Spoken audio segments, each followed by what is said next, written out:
Jaguar, let me introduce you to the future of motoring. The I-Pace. It has supercar acceleration thanks to its two electric motors that deliver 394 brake horsepower via its four wheels. Using electric motors has allowed Jaguar engineers to move the front and the back wheels further to the corner of the car.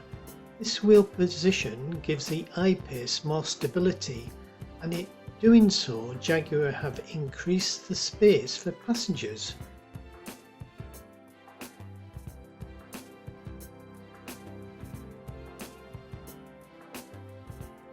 This electric vehicle weighs over 2 tons, and that weight is mainly battery. This weight is placed low down and spread evenly across both axles. This configuration of balance and power, this car handles beautifully. You may expect a harsh ride because of the weight, but you'd be surprised. The weight is an advantage, giving this car tremendous grip. It is capable of accelerating from 0 to 62 miles an hour in 4.8 seconds.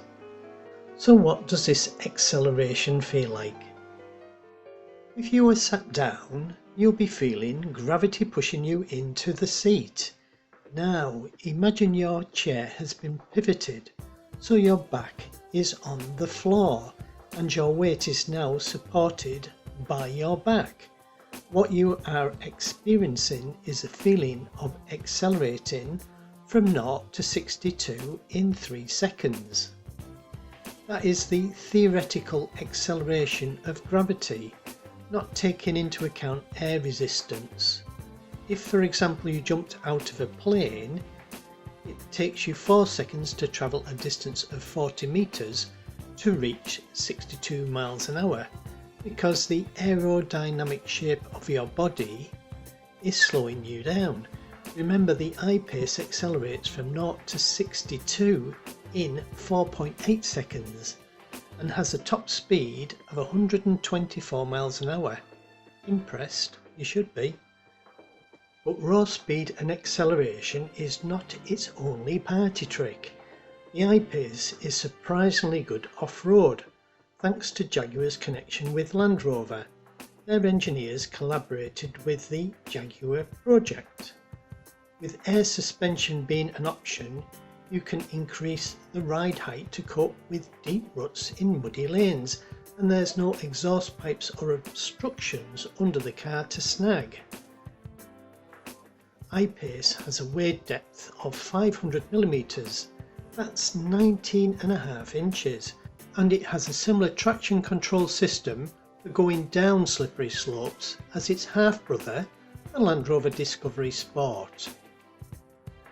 And as for going uphill in adverse weather conditions like when it's snowing, the I-Pace has 4-wheel drive to climb them. Icy conditions are no problem.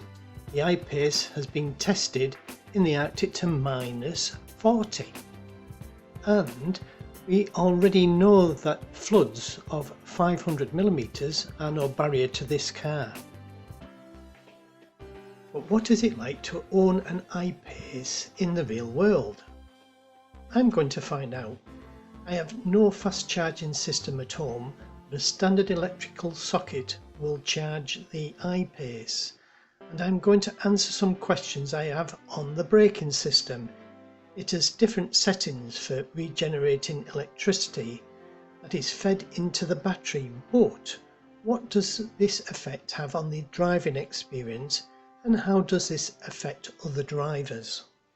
To find the answer to all these questions and more, use the YouTube end annotation links, top left, I-Pace mobile apps, top right, understand the Formula 1 inspired regenerating braking system, bottom right, test drive I-Pace with us as we carry out an in-depth review, and bottom left, We give you an assessment of the electric costs and information on the practicalities of going electric.